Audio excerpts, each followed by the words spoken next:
എറണാകുളത്ത് വാഹനാപകടത്തിൽ 2 പേർക്ക് ദാരുണാന്ത്യം. KSRTC ബസ്സുകൾക്കിടയിൽ ബൈക്ക് കുടുങ്ങിയാണ് അപകടം. മരിച്ചവരെ തിരിച്ചറിഞ്ഞിട്ടില്ല.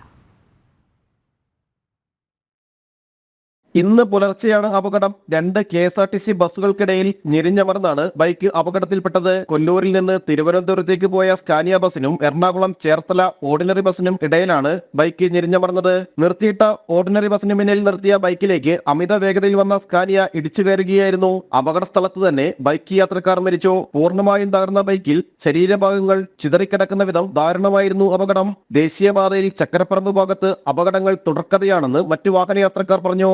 പിന്നെ ബൈക്കുകാർ ഇങ്ങനെ ഇത് പോകുന്നു. പിന്നെ ഇവിടെ ഒരു സ്റ്റോപ്പുണ്ട്, ബസ് സ്റ്റോപ്പുണ്ട്.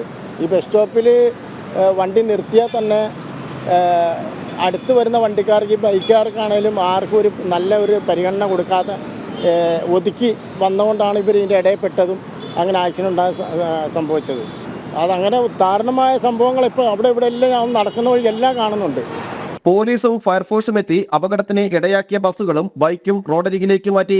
അപകടത്തെ തുടർന്ന് പാലാരിവട്ടം ഭാഗത്ത് ഏറെ നേരം ഗതാഗത തടസ്സവുമുണ്ടായി. കഴിഞ്ഞ ദിവസം വല്ലാർപാടത്തുണ്ടായ ബൈക്ക് അപകടത്തിൽ ബൈക്ക് യാത്രികനും കാൽനട യാത്രികനും പരിക്കേറ്റിരുന്നു. അമിത വേഗതകൾ നിയന്ത്രിക്കാൻ AI ക്യാമറകളടക്കം സ്ഥാപിച്ചിട്ടും അപകടങ്ങൾക്ക് അറുതിയില്ല. ജനം, കൊച്ചി.